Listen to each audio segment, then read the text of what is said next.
Hello and welcome back to the Smile and Save podcast, brought to you by Serve and Protect Credit Union. This is episode 13, and today we are joined by Alexia Clifford from GambleAware to talk everything gambling stigma, gambling harms, and the support that's available for the people that need it. So, welcome to the podcast, Alexia. Thank you so much for joining us today. Thanks, Tom. It's great to be here. So, to begin with, could you just tell us a little bit about your role at GambleAware and about GambleAware as a whole? Yeah, so I'm Alexia Clifford and I'm the Chief Communications Officer at GambleAware. So I'm responsible for our big awareness raising campaigns, for our digital support and for our media work and online work. And if you don't know much about GambleAware is Great Britain's leading independent charity. And our mission is to create a society where everyone's free from gambling harm. And we do that in a number of ways. So we do lots of research into gambling harms. We commission treatment and support services across Great Britain through the National Gambling Support Network. And we also deliver awareness raising programmes and online support programmes and education and training. So lots of work, all with the aim to reduce and prevent gambling harm. Brilliant. Thanks, Alexia. Clearly a lot of things going on, so we appreciate your time to join us today. So to begin with, could you tell us, or just please explain, what is meant by the term gambling harm? Yeah, sure. So people often wonder, what we mean by gambling harm, and actually lots of people would associate gambling harms with financial harms and loss of money and losing bets. But actually, gambling harm can go much broader than that. So what we mean by gambling harm is it's anything that affects your life negatively to do with gambling, and that can happen in quite a number of ways. So there's the financial harm. Gambling problems can often cause mental health, issues and issues around stress and sleeplessness. It can affect relationships. Gambling harm can affect, or can bring about work problems. So really, it's quite a broad range of issues that we're talking about that can be caused when people start to experience, negative problems with gambling. Okay, thank you for that. So to give us a bit of an idea of what that looks like day to day, could you tell us some of the things that how that might manifest, and if there's any early signs to look out for in terms of gambling harms? Yeah, that's a really good question. So it's quite hard sometimes to know whether the people around you or indeed yourself are experiencing gambling problems, but there are some early signs to look out for. So, for example, if you're chasing losses or trying to win back money that you've lost from gambling, that could be an early sign of problems. If you're starting to hide your gambling from other people, or starting to to become withdrawn and to sort of hide those the amount of time or the amount of money that you spend in gambling, that could be an early sign. Things like losing interest in the things you love, so that could be sort of withdrawing from the people that you love or the things that you love doing. So just looking out for those kind of changes in behaviour, I think is really, really important to kind of nip any problems in the bud and to spot those signs early. Yeah, thanks for that. I think that gives a good idea of day-to-day things, but also things to look out for over time as well. So yeah, I'm sure we'll dive into the support that's available for anyone that's feeling that way at the moment. Yeah. A little bit later on. Okay, so can you tell us a little bit about some of the gambling trends that you're seeing across Britain, in particular for the public sector services that we support at Serve and Protect, so the police, prison, military, fire and health services? Yeah, so sort of quite broadly across Britain, what we've seen over the past few years is much higher levels of online gambling. So we've seen, as smartphones have become more popular over the last few years, we talk about this sense of having a casino in your pocket. So it's become so easy to gamble any time that you want to through the phone. So we've seen big increases in online gambling and problems around that. Specifically, what we say is that gambling harms can affect anybody. So there's not only a single group of people that can experience this. In terms of some of the audiences that you work with and that you represent, there is some research that shows that veterans are 8 times more likely than non-veterans to experience in terms of experiencing problems. So it's not just those that are currently serving; it's veterans as well, people that have served in the military. But generally, what we say is that gambling harms can affect absolutely everybody, and nobody should feel as though it's their fault, or it's they're to blame for gambling harms. Yeah, of course. So to build on that a little bit more, are there any specific individuals, communities, or demographics who are at increased risk of experiencing gambling harm, and any reasons why? Yeah. So what we see is, again, just stressing that anybody can experience harm. We know that there are certain sort of areas of the country where there are higher rates of gambling harms. We've done through the research that we do, we've seen certain minority groups, certain ethnic minority groups are at increased risk. So the research is quite interesting. So what it shows is that for specific ethnic minority groups, although levels of gambling and participation in gambling is lower, the harm that people can experience from gambling can be higher. So there's lots of kind of different research showing the impact on different groups of people. The other sort of group of people that often people don't associate with gambling problems is women. And we did a big campaign a few years ago to say, actually, women can experience harms from gambling as well.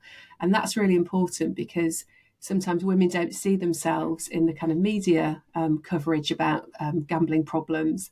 And that really exacerbates those harms, because they feel even more stigmatized and doubly stigmatized in terms of gambling harm. So yeah, anyone can experience problems, but there are specific groups who are more at risk of experiencing problems. Yeah, I remember some research was shared with us at Serve and Protect just after COVID. I think there was a big spike in online bingo in female demographics. Is that Yeah. something you've seen? Yeah, that's definitely a pattern that we saw, and there's lots of that. The opportunity, or lockdown provided an opportunity for people to be online more often. There was lots of advertising around online, casinos and bingos. So yeah, that was definitely a pattern that we saw. And across that period, we also saw calls to the helpline. So we commission a national gambling helpline, and we definitely saw kind of increases in calls to the helpline during that period as well, from women specifically. Yeah, no, it's interesting how certain global events can cause something like that. So we often see with people struggling financially in general that this can impact other aspects of their life. Is the same true for those struggling with gambling? Absolutely. So we've touched on some of this already, haven't we? But yeah, really every aspect of someone's life. If they have a serious gambling problem, every aspect of their life can be affected. So we've talked about relationship problems, work problems at work, mental health problems. Very sadly, in extreme cases, there can be a connection with suicide as well. So really, the problems associated with gambling go much broader than just financial problems. What we say at GambleAware is that gambling harm is a public health issue, and it needs a kind of public health approach. So people need support. People need to know it's not their fault, and support needs to be made available to them as well. Yeah, no, thank you for that. So I guess one of the things that GambleAware have shared with us a lot recently is, and their upcoming campaign, which we'll talk about in a moment, is about gambling stigma. So why do people find it so difficult to talk to their loved ones about their gambling? And are there any ways to make starting that conversation a little bit easier? Yeah, so you're absolutely right. So people do find it really difficult to open up. What we see through all of our research and through speaking to the people that we speak to is that people feel ashamed, guilty, embarrassed about gambling problems. And that's a massive barrier to them having that first conversation, or opening up, or trying to access support services. I mean, the reason is, we see gambling as it's a hidden addiction. People are often made to feel that it's their fault.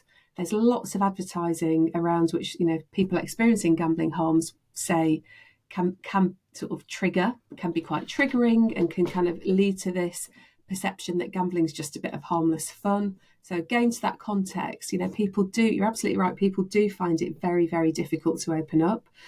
And what our latest research shows, in fact, is that nearly 2/3 of people who are experiencing a gambling problem have never reached out for help and support or never spoken to anybody. And for 2 in 5 of those, they say that stigma is the biggest problem. So again, it's that guilt, the embarrassment, the shame. And that's why our message really is that nobody should feel guilty or embarrassed. There's help available. It's not your fault, and anybody can experience gambling harms. So we really do encourage people to take that first step. It's also difficult, from the other side. If you're worried about somebody close to you, it can be difficult to have that first conversation because gambling is such a hidden addiction and a hidden problem. I would say there's lots of advice and practical support on the GambleAware website, but what's really important is that people don't feel judged. It's really important to have open conversations, to be, empathetic, to really listen, and, really to kind of, approach those conversations sensitively, but also to stress that, there's no blame involved, no judgment involved. And the practical support that's available is also really important to let people know about, because people don't often know. It is quite hidden, and people don't often know that support's available. And actually, some of that support can be really effective in terms of getting people the help that they need. Brilliant. We'll get onto that support in just a minute, and we'll make sure that everything that we talk about is linked in the description as well for people to access. Now, GambleAware have recently launched a new burst of the Stigma campaign, which we've been proud to support at Serve and Protect for the previous 2 iterations. Can you tell us a little bit about the campaign, what it aims to achieve, and some of the success that you've already seen previously? Yeah, great. So first of all, Tom, thank you so much for the support. It's been really important, and we're really grateful for it, because we're a relatively small charity, and it's, any help that we can get to get that message out is really gratefully received. So thank you so much for your support over the past few years. In terms of what we're trying to do, that we've talked about the problem of stigma and the fact that people are quite reluctant to open up because they feel this kind of sense of embarrassment and shame.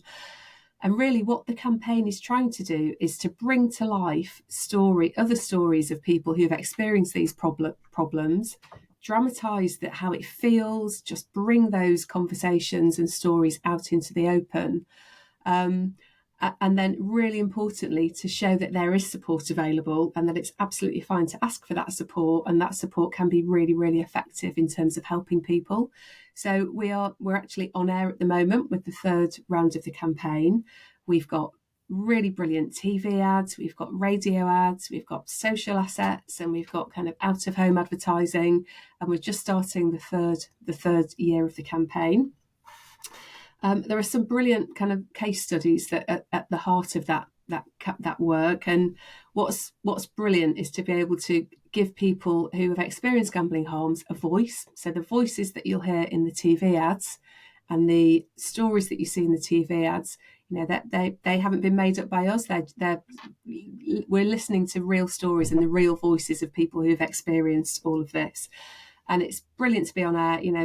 We're on air in lots of really high profile ad breaks. We're going to be in the ad breaks of Married at First Sight, England games, lots of football matches, really highly targeted activity. So we really want this campaign to, be seen and to continue to be effective in helping people to get the support that they need. So we're on air at the moment. We're really grateful for your support.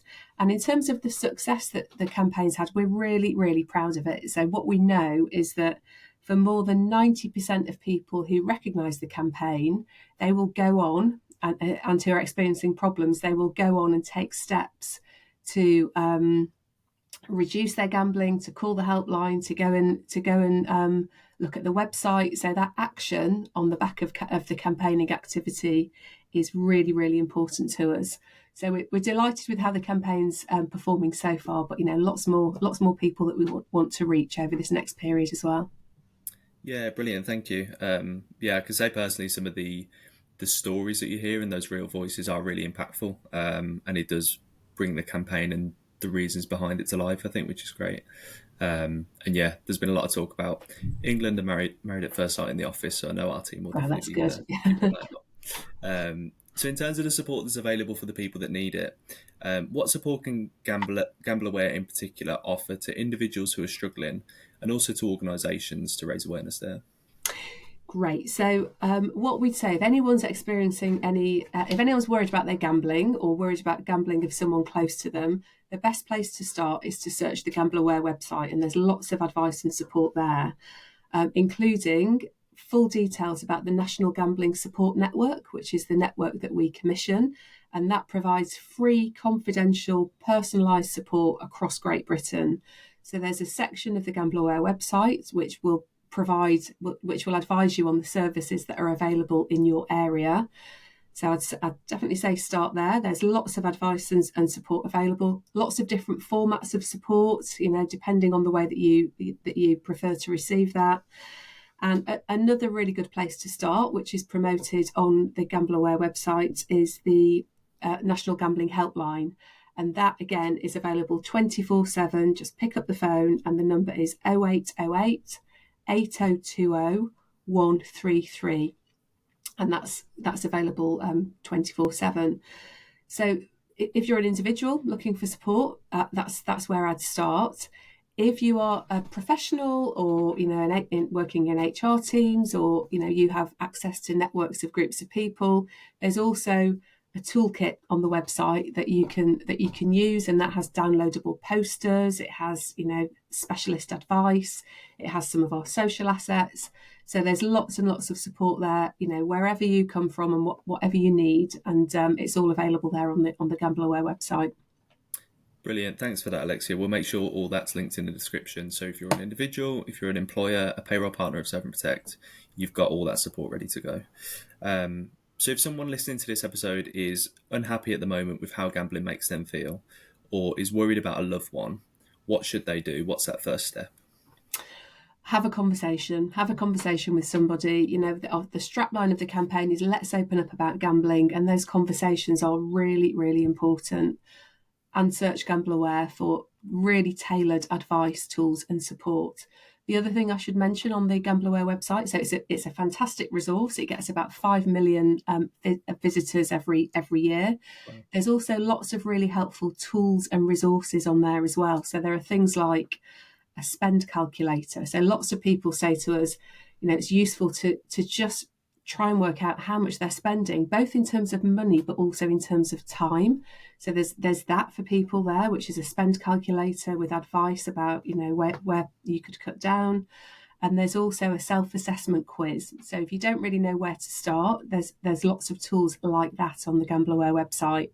And the self-assessment quiz will just ask you a few questions about the context, what it is you're worried about, and direct you to more tailored support.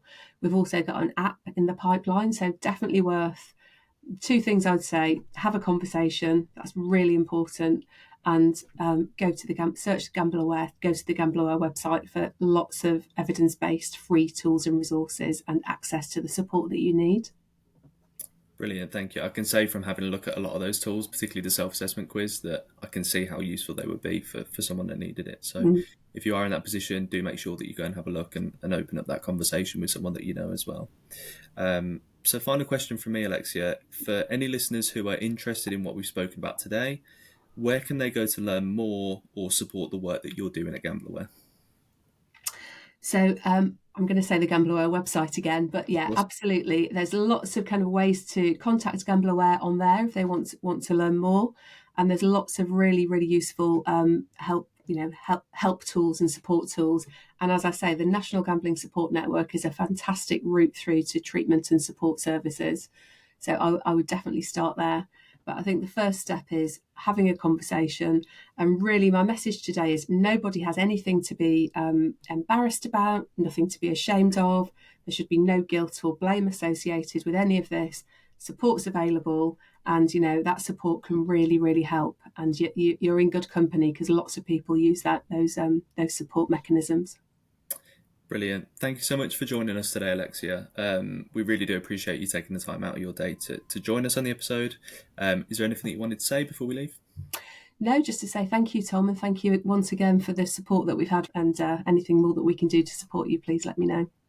Brilliant. Thank you very much. Thanks to those at home listening to this episode today. Thank you so much for joining us. Again, to learn more, head to GambleAware, the website, which will be in the description. And if you haven't already, do make sure to subscribe and follow the podcast wherever you get your podcasts to stay up to date with our latest episodes. Again, thank you so much for joining us, and we'll see you next time. Bye-bye.